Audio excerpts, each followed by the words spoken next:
Microsoft has just launched the new Copilot Cowork. So let's talk about it. Let's see the main differences between Cowork and the normal Copilot chat, and also its cousin, the original Cloud Cowork. So let's talk about pricing and see some demonstrations, including Power BI, and let's see how it can interact with your Power BI reports. Let's check it out. Perfect. I am here on my Copilot 365. I am using the normal app on my Windows, but you can also use it on the big browser, on your computer in the browser. Could be a Mac or a Windows, there's no problem. And here, how it works. Cowork is actually here an agent inside Copilot 365. So you need to open your agent store and you will look for the Cowork. Yeah, but actually before doing this, you need to activate some settings that I will show you further in the video. So if it's the first time, you need to add it, or if you already have it, just open it, and then you will start this new interaction with Copilot Cowork here on your Copilot normal app.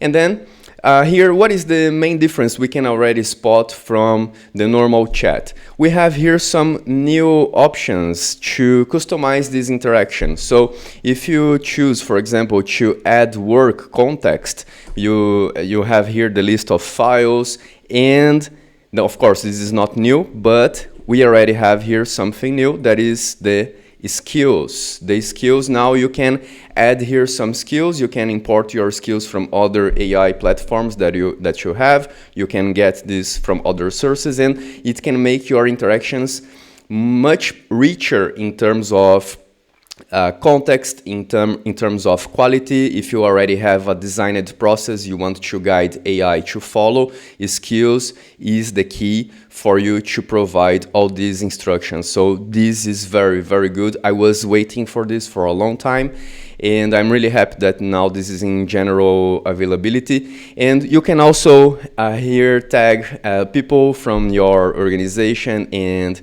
give this context on the chat. You can reference files, of course, here everything using the Microsoft structure, the Microsoft governance. And one thing we can already highlight that is one of the biggest differences from this Cowork and Cloud Cowork is this architecture, is this governance that we have here from Microsoft, and we can trust all the same sources that we already have our files like on SharePoint or OneDrive and other sources like this.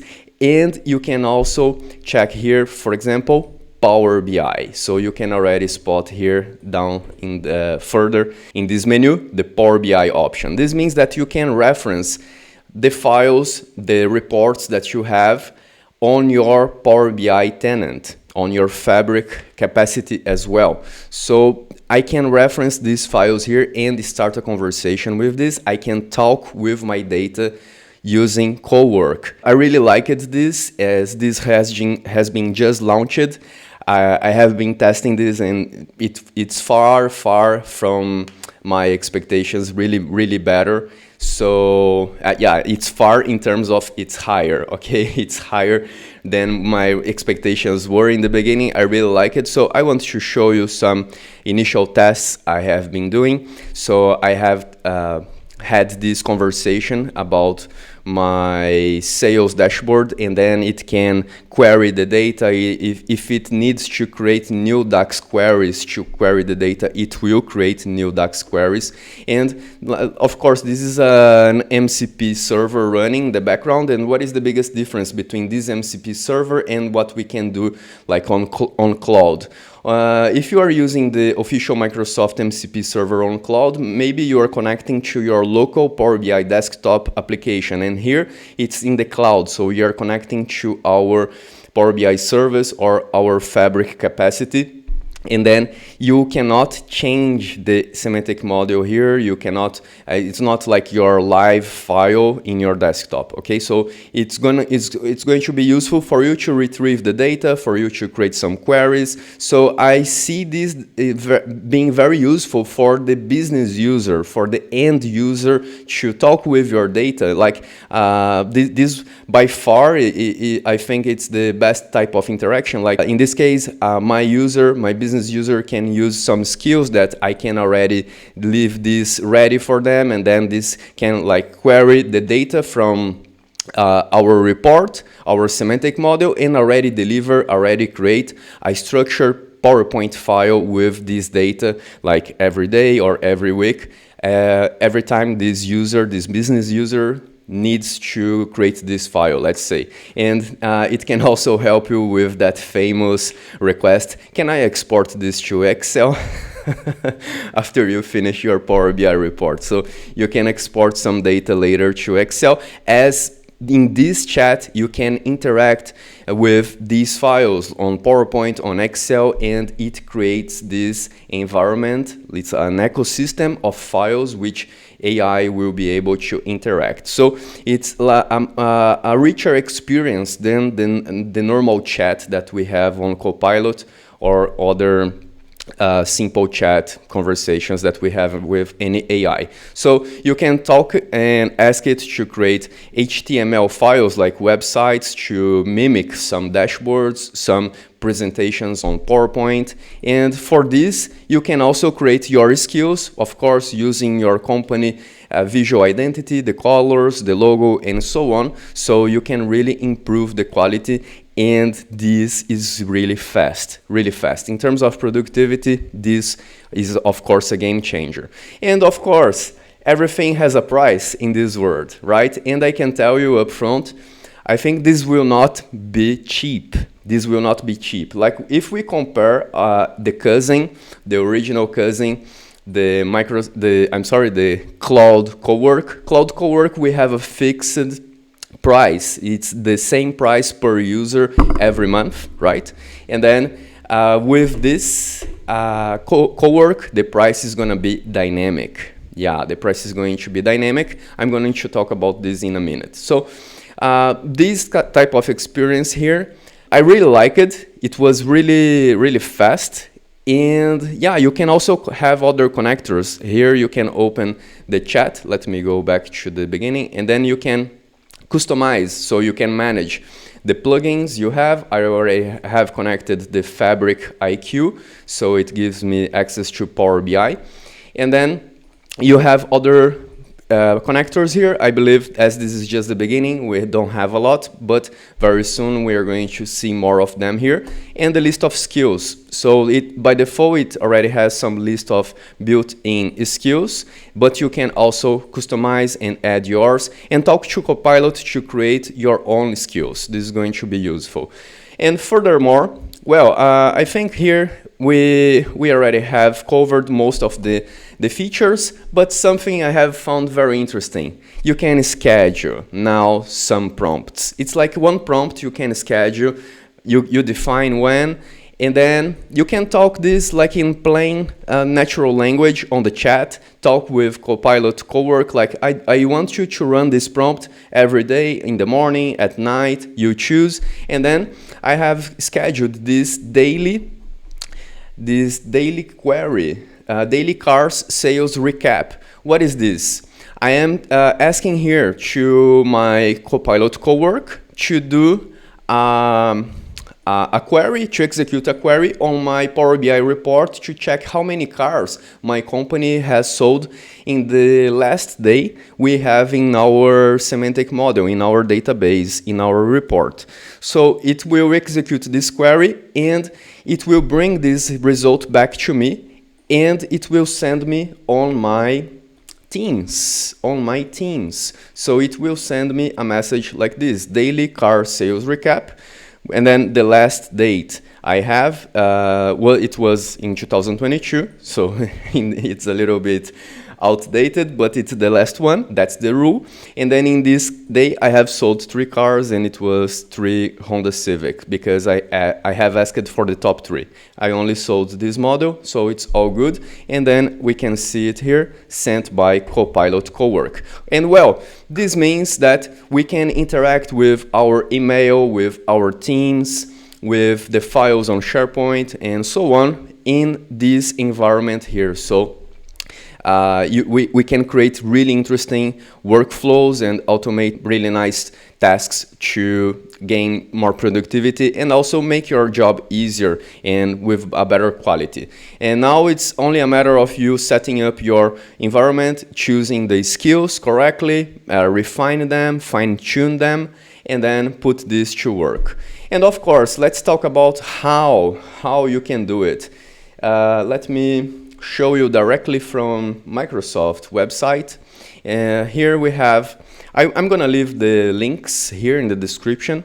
We have here first, what do you need? The prerequisites. First thing, you need the Microsoft 365 Copilot access. This means the Copilot license, and you can use from a browser like Microsoft Edge, Google Chrome, but I like to use this from the app directly on Windows. I think it's better. And Cowork, you need to make this available. Yeah, and how? I'm gonna leave this link here in the description. In the Copilot settings, you're going to open the 365 admin center. Of course, you need to be the admin for changing this.